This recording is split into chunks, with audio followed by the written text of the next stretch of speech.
So there's another thought that I had about the Charlie Kirk assassination and aftermath. There is a YouTuber by the name of Shoe on Head, which every once in a blue moon I'll watch her videos. It's entertaining. If I can't see anything else, no offense to her, but if I don't see anything else I want to watch, I'll watch that while I eat something. Although, anyway, all that aside, she pointed out something that was really obvious, but I hasn't really been pointed out very much, and that is the people who are celebrating the assassination of Charlie Kirk. Most of them are women. Some of the most unhinged leftists are women that are unhinged, right? They're the ones, the blue hair, the pink hair, the tattoos, the nose ring. We know the type. So I thought about this for a little bit, and it occurred to me that, and this goes back to a quote in Germany, and this is during Nazi Germany. And I don't remember who it was. Maybe it was Goebbels that said that first they wanted to control the women, and then from there they can control the children and the men. And the state, the leftist ideology, but the state appeals to this through the education system, and then of course the CIA through entertainment media. If you know Operation Mockingbird with the media, and then of course the CIA is all over the music industry and the movies, etc. But they're appealing to the leftists. They appeal to women through leftism. So it's the women's overextension of wanting to be caregivers, but they're doing it to people who are functionally adults, right?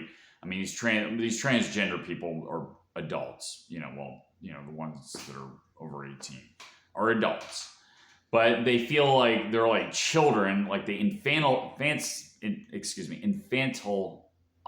everything into where the leftist groups are like children. They're these quote unquote oppressed minorities, and they want to extend their protectiveness because they don't have children, right? They're cat women. They want to have pets because, again, the pets are like children to them. So you get the basic psychology of what's going on. So the reason why it's so effective to control women and control everybody else through that is because women are the enforcers of conformity.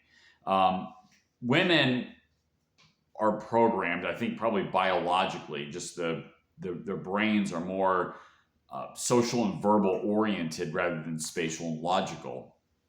I'm not saying a woman could not think rationally. It's just that they're not geared to that if they're not developed as a person. And given the fact that they're spoiled because they have the welfare system, they have everything appealing to women, but at the same time, women are being appealed by government, by the propaganda, to be the enforcers of this anti-reason, anti-life, nihilistic ideology that the globalists, the elite, the intellectuals are trying to perpetuate on everybody else. So there are many examples historically. The Romans used to do this to their slaves. The European colonists used to do this with Africans. They would put the black women in charge of the men.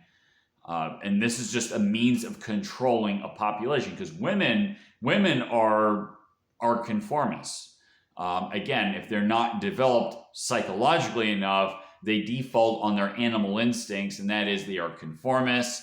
They are doing it because they feel like they're protecting people. They're trying to protect the, if you will, fabric or ether of everybody's expectations so that everybody else will fall in line.